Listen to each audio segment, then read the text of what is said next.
ধরেন মিরপুরের যে হত্যাকাণ্ড গার্মেন্টস এবং একটি কি বলে কেমিক্যাল গোডাউনে সেটির রেশ কাটতে ১৬ জন মানুষ মারা গেল। মারা যাওয়ার পর আমরা ১ লাখ ২ লাখ টাকা দিয়ে সরকার বলি রাজনৈতিক দলগুলো এক ধরনের আশ্বাস দেয়। ঠিক তার পরের দিন চট্টগ্রাম ইপিজেড খুবই সংরক্ষিত এলাকা। সেখানে আগুন এবং ৯ তলা ভবন একটা তলা ভেঙে গেল। আ এবং তারপরে হচ্ছে ঢাকার যে শাহজালাল বিমানবন্দরের ঘটনা। আপনার বিভিন্ন ভিডিওতে আমরা বিভিন্ন সময় দেখে দেই যে নানান ধরনের শক্তি সক্রিয় এবং নির্বাচনের সময় আসলো, জুলাই সনদ হলো। তার পরপরই এই ঘটনাগুলো। এগুলোর কোনো আন্তঃসম্পর্ক নিশ্চিতভাবে গোয়েন্দা সংস্থা বা তদন্তের পরে বলা যাবে। আপনি নিজে আইনের মানুষ, রাজনীতিরও মানুষ। আপনার আসলে বোঝাপড়াটা কি এগুলো নিয়ে? ধন্যবাদ। প্রথম কথা হচ্ছে যে এই ঘটনাগুলো নিয়ে কথা বলবার আগে হচ্ছে শুক্রবার নিয়ে কথা বলি আপনার। জুলাই সনদ জি। যেদিন স্বাক্ষর হবার কথা, সেদিন দিনের বেলায় দেখলেন যে জুলাই যোদ্ধা ব্যানারে শত, শত নারী পুরুষ আপনার প্রতিবাদ সামনে করতে আসে। এসছেন এবং সিকিউরিটি বেস্টনী ভেঙে মঞ্চে চলে গেছেন, ওখানে চলে গেছেন। প্রশ্ন হচ্ছে যে এখানে অনেকগুলো অবজারভেশন আছে। প্রথম অবজারভেশন হচ্ছে জুলাই যোদ্ধা ব্যানার নামে কোনো কিছু করাটা ন্যায্য না। কারণ যারা গেঞ্জি পরা ছিলেন তার থেকে বেশি জুলাই যোদ্ধারা গেঞ্জি পরা নাই। আমরা সবাই জুলাই যোদ্ধা কোনো না কোনো ফর্মে। কিন্তু প্রশ্ন হচ্ছে যে এই রকম কোনো একটা ব্যানারকে ফ্রন্টে এনে দাবি দেওয়া উত্থাপন করার সাথে ৭১-এর চেতনা ব্যবসার একটা সম্পর্ক আছে। দাবি দেওয়া, জিন্সের প্যান্ট পরে, লুঙ্গি পরে, আধা খালি গায়ে দাবি দেওয়া করা যায় যে আমার এটা ন্যায্য দাবি রাষ্ট্রের কাছে। অতএব প্রথম কথা হচ্ছে যে এই ব্যানার বিক্রি করার, চেতনা বিক্রি করবার প্রতিবাদ থেকে আমাদের বের হয়ে আসা দরকার। দ্বিতীয়ত হচ্ছে যে আপনার যারা দাবি নিয়ে এসছেন, শত শত আহত, পঙ্গু, শহীদ পরিবারের সদস্যরা এসছেন, নিঃসন্দেহে কোনো সন্দেহ নাই, এবং তাদের দাবিগুলো ন্যায্য। যে তারা অনেকেই পুনর্বাসিত হন নাই, ভালো চিকিৎসা পান নাই, তারা যে পরিমাণ ক্ষতিপূরণ পাওয়ার কথা ছিল সেটি তার পান নাই। পুরোটা এখনো পায় নাই, এবং রেজিস্ট্রেশন প্রসেস নিয়ে কথা আছে। ওই সময় তো আওয়ামী ছাত্রলীগের লোকজনও তো জুলাই যোদ্ধা, তারাও তো জুলাইতে ব্যাপক যুদ্ধ করছেন, হুম। এবং ওই জুলাই যোদ্ধা, ওই শহীদদেরকে দেখতে তো হাসিনা ঢাকা মেডিকেলেও গেছেন। তো তারাও তো এই তালিকাভুক্ত আছেন, এবং বিভিন্ন জায়গায় এরকম ফেক তালিকাতে তাদের নাম আছে, যারা ছাত্রলীগের বিভিন্ন পর্যায়ে গুন্ডা পান্ডারা, ল্যাসপেন্সাররা মারামারি করেছে।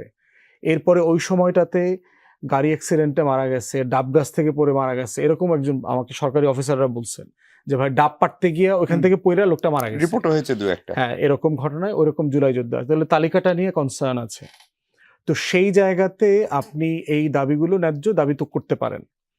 আপনার মানিক মিয়া এভিনিউতে বিস্তৃত ফুটপাত আছে, তারা যে কেউ ওখানে লম্বা করে দাঁড়ায় প্রতিবাদ করা, মিছিল মিটিং করা, যে ফর্মে হোক, রাষ্ট্রের কাছে, রাষ্ট্রকে চ্যালেঞ্জ করা, দাবি দেওয়া করার যৌক্তিক জায়গা আছে।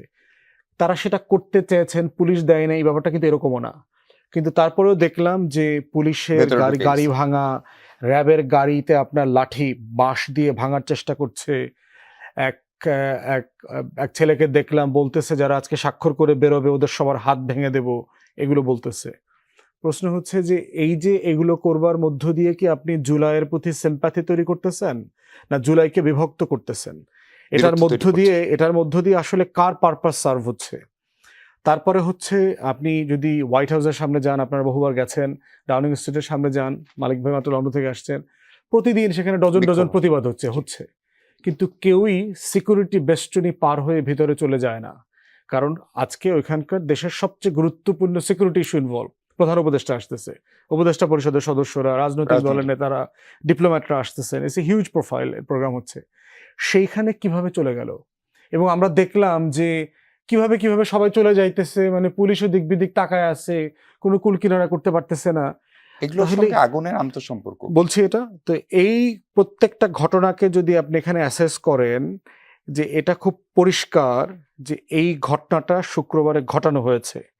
এটা আরো যা যা তথ্য আমার কাছে আছে এগুলো আমি বলতে পারবো না, যে আমি কোয়াইট কনফিডেন্ট যে এইরকম শত শত মানুষকে ঢাকা থেকে, ঢাকার বাইরে থেকে ঢাকাতে মোবিলাইজ করা হয়েছে, গেঞ্জি বানায় দেওয়া হয়েছে, আমরা জুলাই যোদ্ধা, সবাই তো গেঞ্জি পরে আসছে, টি শার্ট পরে আসছে, এবং তাদের অধিকাংশ সাংবাদিকরাও জিজ্ঞেস করছে জুলাই সনদে আজকে কি হচ্ছে, এখানে কি ব্যাপার, দেখবেন কথা কিন্তু দিতে পারে নাই, কথাবার্তা বলতে পারে নাই, খুবই অ্যাব্রাপ্টলি বলছে। আওয়ামী লীগের সময় আমরা দেখছি কিন্তু এরকম ইন্টারভিউ, হাসিনার প্রোগ্রামে গেছে, তো কোত্থেকে আসছে, তো কি কারণে আসছে, দেখবেন কথা বলতে পারে নাই। তো এবং এখানে যৌথ বাহিনী আছে, আমার ডিজিএফআই, এনএসআই, এসবি, ডিবি, তারপরে হচ্ছে সব গোয়েন্দা প্রধান সংস্থা, জি। উপদেষ্টার স্পেশাল ফোর্স। তারা কি করলো এর আগে আগে 24 ঘন্টা 48 ঘন্টায়? এই পরিমাণ লোক মোবিলাইজ করতে হইলে আমাকে তো অনলাইনে অফলাইনে অনেক কার্যক্রম পরিচালনা Organize করতে হয়েছে। ঢাকার বাইরে থেকে বাস ভরে লোক আসছে, এই পুরো প্রসেস গোয়েন্দা সংস্থার বাইরে চলে গেছে। Simply stupid. মানে এটা এটা আমার কেউ বোঝানোর চেষ্টা করলে, ভাই আমি কি ডালি ভাত সিদ্ধ করে খাই না, আমি কাঁচা চাল খাই? মানে আমাদের একটা কমন সেন্সে পড়তে হবে তো এই জিনিসটা। তো এই ঘটনাটাকে নিয়েই আমরা সিরিয়াসলি, এবং আমরা জানি ইনফ্যাক্ট যে কোন কোন সংস্থার কারা, কোন কোন রাজনৈতিক দল কোথায় কাকে উস্কাইছে, কোন সংগঠনকে উস্কাইছে। আপনারা জানেন এই- মানে কি সরকারও জানে? আমরা জানলে সরকার জানবে না কেন? জি। আমরাই যদি জানি, আপনারাও জানেন খুব ভালোভাবে, সরকার জানবে না কেন? উস্কাইছে এবং কে কাকে বিব্রত করবার চেষ্টা করেছে, এটার মাধ্যমে মেসেজটা কি আসছে?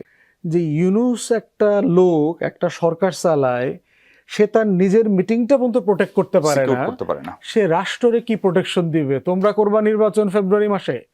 এই জন্য দেখবেন আমরা সবাই মিলে গ্রামে গঞ্জে বলছি ক্যাম্পেইনের সময় যে ফেব্রুয়ারিতে নির্বাচন হবে, চায়ের দোকানদার আমার দিকে তাকায় হাসে, বলে বাবজান কি কও, মানে কিভাবে নির্বাচন হবে? এখন আসেন একই ফেনোমেনাটা ঢাকা জি, এয়ারপোর্টের এক মিনিটে বিমানে শেষ আসেন, করতে হবে। ঢাকা বিমানবন্দরে আগুনের মধ্যে আসেন। এই আগুনটা যে এলাকাতে লাগছে, এই এলাকাতে এয়ারপোর্টকে প্রোটেক্ট করবার জন্য স্পেশালিস্ট ফায়ারের ইউনিট আছে। এই ইউনিটটা কোনো কাজ করে নাই। এটা সিভিল এভিয়েশনের ইউনিট, একটা স্পেশালিস্ট ইউনিট আছে ওখানে। এর বাইরে হইলো বাইর থেকে আলো ইউনিট গেছে, 36টা ইউনিট গেছে। তাদেরকে ওখানে আগুন নেভানোর জন্য অনুমতি দেওয়া হচ্ছিল না। ওয়েট করেন, বলছি। এবং যে এক্সিটে, যেই রোপে গিয়ে তাকে ফায়ার এক্সটিংগুইশ করতে হবে, সেখানে তাকে ঢুকতে দেওয়া হচ্ছে না। সেটা বলা হচ্ছে এটা সমস্যা আছে, ওইটা সমস্যা আছে, এগুলো বলা হচ্ছে। 1.5 ঘন্টা ধরে অ্যাবসলিউটলি কিছুই করা হয়নি, এই ফায়ারটাকে জ্বলতে দেওয়া হয়েছে। এবং এলাকার যারা ওখানকার স্টাফরা বলছেন 1.5 ঘন্টা আগুনটা খুব বেশি দূর যায় নাই, একই স্পটে ছিল। এরপরে কেমিক্যাল গোডাউন আছে পিছনে, ওইটার সাথে যখন এটা Connected ট্যাগড হয়ে গেছে, তখন আগুনটা এক্সপ্লোসিভ হয়ে গেছে আর কি। তাহলে 1.5 ঘন্টা তো আগুন জ্বলবে কেন? এটা আপনি কারে বুঝাইবেন?